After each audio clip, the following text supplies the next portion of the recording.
எடப்பாடிய வந்து first of all நாங்க ஒரு பெரிய விஷயமாவே எடுத்துக்க தோணல. அவரு தலைவரா இருக்கிறதுக்கு ஒரு தகுதியே இல்லாத ஒரு ஆளா தான் யோசிக்கிறேன். ஏன்னா பொதுவாவே வந்து சின்ன சின்ன கட்சிகள தேடி பெரிய கட்சி போகாது. இவர் வந்து எல்லாரையும் சின்ன சின்ன கட்சிகள வாலண்டரியா தேடி போறாரு. அதுவும் வந்து ஒரு பெரிய தப்பு. இப்ப கரூர் எஸ்டி அந்த இது நடந்திருக்கு. அதுக்கப்புறம் போயிட்டு விஜய் கூட்டணி வச்சுக்கிற மாதிரி ஒரு பிள்ளையார் சொல்லி போட்டிருக்கிறதா அவர் சொல்றாரு. விஜயே இவரை பெருசா கன்சிடர் பண்ணாத பட்சத்துல இவர் வாலண்டரியா போறது வந்து ஒரு வெக்கக்கேடான ஒரு விஷயம் தான். இதே அந்த அம்மா ஜெயலலிதா முன்னாள் முதல் ஜெயலலிதா இருந்திருந்தாங்கன்னா இருந்திருந்தாங்கல்ல இப்ப இல்லாதவங்க கூட அவங்க ஆத்மா அழுகும் தான் நான் நினைக்கிறேன். இந்த மாதிரி ஒருத்தர் தலைவரா வந்திருக்காரு அதை நினைச்ச ஃபீல் பண்ணும் அந்த ஆத்மா. இவரெல்லாம் வந்து ஒரு வெக்கக்கேடான ஒரு விஷயம். பேசாம அவர் பதவியை விட்டுட்டு பேசாம கட்சியவே கலைச்சிட்டு போயிடலாம். அவர் உண்மையாவே அந்த அம்மா இருக்கையில அது ஒரு நல்ல கட்சி, ஒரு நல்ல கட்டமைப்பு இருந்ததுதான். இப்ப அப்படி இருந்த அவங்களுக்கு கீழே இருந்த தொண்டர்களோ நிர்வாகிகளோ எப்படி இப்படி ஒரு ஒரு அடிப்படை ஒரு அரசியல் இதே தெரியாதவர் கீழே எப்படி இருக்காங்கன்னு தெரியல. அவங்களோட நிலைமை வந்து ரொம்ப கவலைக்கிடமான ஒரு நிலைமை தான். இப்போ மீட்டிங் போடுறாரு, அங்கங்க போறாரு. இவர் என்னன்னா மீட்டிங் போடுற இடத்துல விஜய் கட்சிக்காரங்க வராங்க. ஒரு 4 கொடி நிக்குது.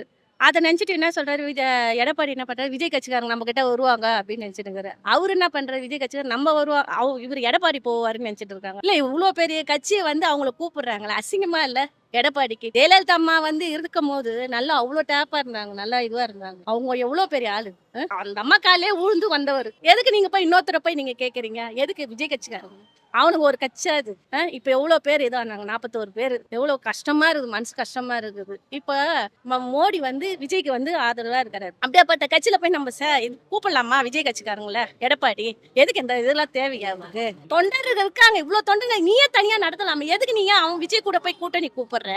அவன்லாம் ஒரு கட்சி, அவன் ரசிகர். அவன் முதல்ல எதுக்கு அவனை போய் நீங்க இது பண்ணிட்டு இருக்கணும்? நீங்க அம்மா கிட்ட எவ்வளவு இதுவா செல்வாக்கா இருந்தீங்க. சந்தோஷப்படுறாரு, நம்ம கிட்ட வந்துருவாங்களோ விஜய் அப்படின்ட்டு அந்த ஒரு இதுவா இருக்காரு. அவர் என்ன பண்றாரு, அவர் தான் முதலமைச்சர் ஆகணும்னு விஜய் நினைக்கிறாரு. இவர் என்ன பண்றாரு, இவரு தான் நான் தான் முதலமைச்சர் ஆகணும்னு. இது என்ன, இது கட்சா இல்ல வேற எதனாவா இவங்க நினைச்சிட்டு இருக்காங்க? ஒரு நடிகர், அவன் நடிகரா இருந்துகிட்டு இந்த மாதிரி பண்றான். அவனுக்கு கொஞ்சம் தகாது. விஜய்க்கு இது தகாது. நடிகர் கட்சிக்கெல்லாம் வர தகாது. எடப்பாடி வந்து கூட்டணி போகணும்னு நினைக்கிறாரு. அந்த கூட்டணிக்கெல்லாம் வேலைக்கு ஆகாது. எடப்பாடி செயல்பாடு வந்து இந்த மதில் மேல் போன மாதிரி இப்படி அப்படியும் வந்து தாவி தாவி குதிக்கிறாரு. யார் வந்து ஃபர்ஸ்ட் நம்மளை காப்பாற்றுவான்ற அந்த எய்மில் இருக்காரு. இப்போ விஜய் பற்றி பிரச்சனை வந்து விஜய் கூட சேர்ந்து எப்படியாவது ஜெயிச்சணுன்ற இருக்காரு. அதாவது ஊர் 2 பட்டா கூத்தாடி கொண்டாட மாதிரி கரூரில் நடந்த சம்பவத்துக்கும் இதுக்கும் சம்மந்தமே இல்லை.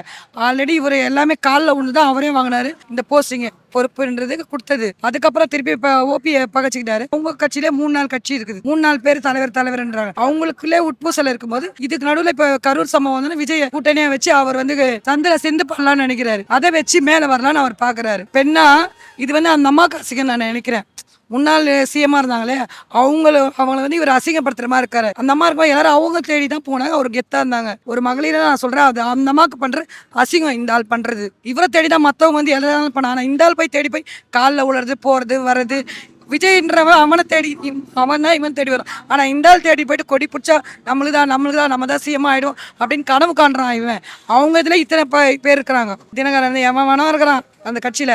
அது இல்லாத இப்போ இவனா வாலண்டியாக போயிட்டு ஒருத்தனை போயிட்டு இருக்கிறான்னா இவன் வந்து அதை விட வெக்கக்கேடானது எதுவுமே கிடையாது. அவன் இருக்கிறத விட சாவலாம். பிஜேபி கூட போய் நான் கூட்டணி வைக்க மாட்டேன்னு ஒரு வாட்டி சொன்னார். நாங்கள் பிஜேபி கூட கூட்டணி கிடையாதுன்னாரு. மறுபடியும் பிஜேபி கூட சேர்ந்தார். அமித்ஷா கூட போய் எச்ஏல பார்த்துட்டு கட்சிப்பு மூடின்னு வந்தார். இப்போ வந்து என்னடான்னா விஜய கொடியை பார்த்துட்டு பிள்ளையார் சுயி போட்டாராம். காட்டினாங்க பார்த்தீங்களா, அதிமுக சட்டை போட்டு கொடி காட்டினேன்னு. உண்மையான தொண்டை எவனுமே அவனுக்கு கிடையாதா? இல்லை காசு கொடுக்குற கூட்டமாக தெரியுது. ஒன்றுமே ஒரு பிரச்சனை கிடையாது. அவனா கத்துறான், அவனா போகிறான். ஒரு நாய் எப்படி குலைக்குமோ அந்த மாரி குலைச்சிருக்காங்க. ஒரு முன்னால் ஒரு சிஎம் ஒரு காலில் விழுந்து நீ தவளை பிடிச்ச, எல்லாரும் காலை வாரி விட்ட, எல்லாரும் அமைச்சரை தேத்திட்ட. நீ உன்னால் முடியுமா? அவங்களால முடியும், உன்னால் முடியாது. நீ வந்து கூட்டத்தை பார்த்தவொடனே பார்த்து ஆஹா நம்ம தான் விஜய் சேர்ந்துட்டான், பிள்ளையார் சுயி போட்டோம், நாங்கள் வந்து அமித்ஷா கூட இருந்துட்டோம், பிஜேபி கூட இருக்க மாட்டேன்னு, நாங்கள் விஜய் கூட இருக்க மாட்டேன்னு. உனக்கே அசிங்கமாக இல்லை?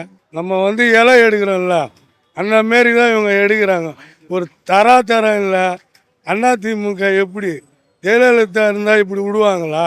யாராக இருந்தாலும் சொல்லு, ஜெயலலிதா இருந்தால் விடுவாங்களா?